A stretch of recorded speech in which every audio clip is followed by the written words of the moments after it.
Per la settimana nazionale della dislessia dal 7 al 13 ottobre anche a Nuoro si sono tenuti e si stanno tenendo degli incontri sia con gli alunni sia con i genitori, con gli insegnanti per parlare appunto della dislessia e degli altri disturbi dell'apprendimento.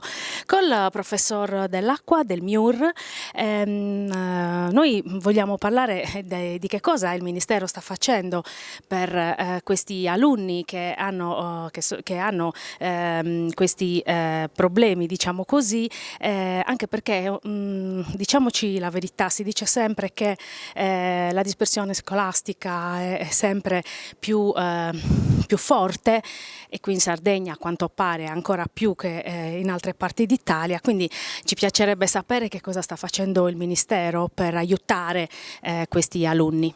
Gli alunni con DSA, questa settimana è la settimana di sensibilizzazione sulla dislessia. Gli alunni con DSA, che vuol dire disturbi specifici di apprendimento, sono evidentemente alunni più fragili degli altri. La normativa prevede una serie di misure, di strumenti compensativi e misure dispensative per agevolare il loro studio, il loro impegno. Sono ragazzi che fanno più fatica di altri a fare cose che per gli altri loro coetanei sono automatiche.